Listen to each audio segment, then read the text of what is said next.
it's Kat up here today, and welcome back to another video. Today I'm going to be reviewing the Canon Eos M3.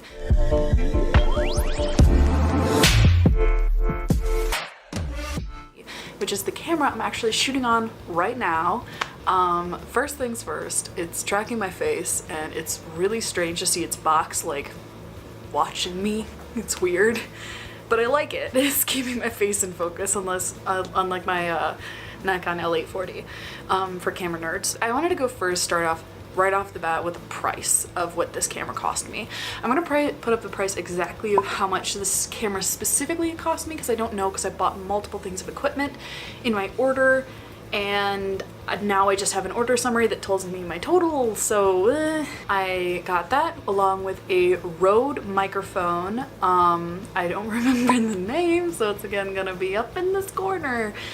I'm sorry if I keep like coughing. I've been really sick lately, and I'm sorry if my voice sounds terrible or I'm sinusy, because I am sinusy. So I got the Canon Eos M3 as well as the Rode microphone, blah blah blah. I also got a little mono/tripod, which I considered that because of the way it locks in place.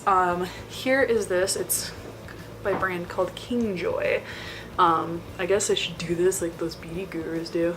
Stop trying to look at my face. Yeah. Okay, that's cool. Now it's gotta focus on my face. There we go. It is a little slow on that autofocus.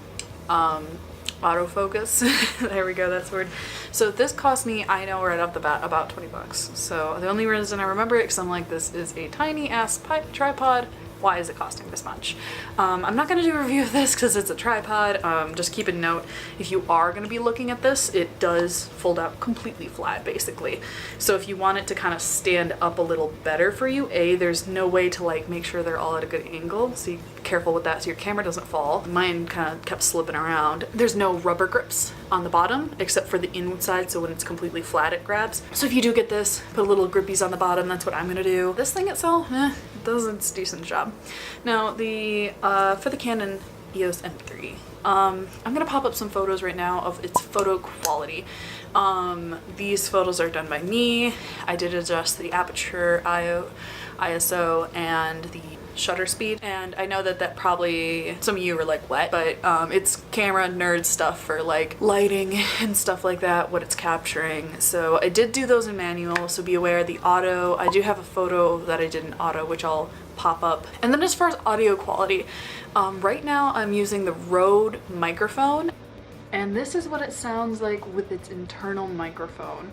I actually already listened back on it, and as far as I can tell, it's okay. It's not great. I think if you're just filming something for fun while on vacation, this is perfectly good enough for you. But if you're trying to film something really good quality like what I'm doing right now, you're probably gonna want to get a Rode microphone or something. You don't need to get something this expensive. This was $60. Hard to get good quality that's small. It's not super expensive. So yeah, that's how it sounds with the mic.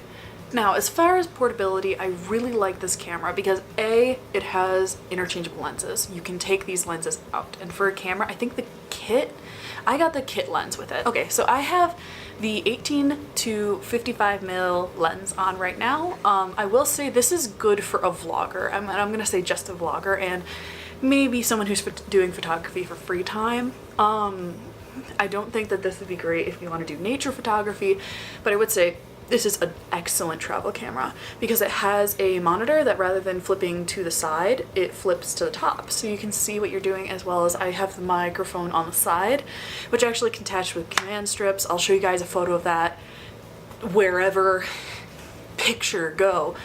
And I used to get it to attach to the side, and then I can just remove it when I'm traveling. And everything I have fits all within this camera bag.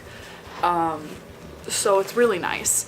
But anyways, as far as traveling, since it does have a facial recognition, it'll be really good if you're trying to like take a picture, and like that's why I like this, because then like I have a better hold. You don't have to like kind of you get a better grip of it, so you don't have to worry about dropping your camera. And you can take cool photos, like say there's something cool behind me, which there's not. There's just like where my bras dry and my chinchilla, so it'd just be like, yeah, here's my dirty room. I will say that this camera does pretty decent in decent lighting, or does really well in moderate, decent lighting. Now, as you start to get into darker lighting, you can get some of that like noise, or digital noise, which I know like some of you might not know what that means, but that's when the film gets a little grainy. That's what happens when it gets a little too dark.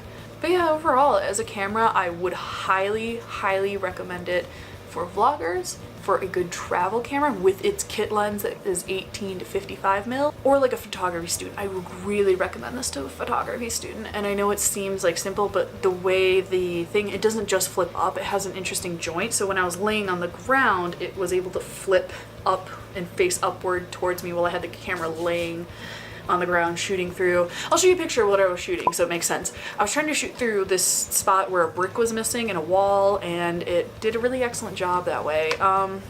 That's gonna wrap up most of my review. Ask me any questions below in case I forgot to cover something, because God knows I did, because I have a terrible memory of what I want to review and what's important. I'll leave all the links to all the products I got in the description below. And remember to leave any critiques on this video and any suggestions for future videos in the comments below as well. I want to make this content as good as I possibly can, and I really appreciate every piece of feedback that I get. As always, don't forget to like, comment, and subscribe. And as always, stay epic.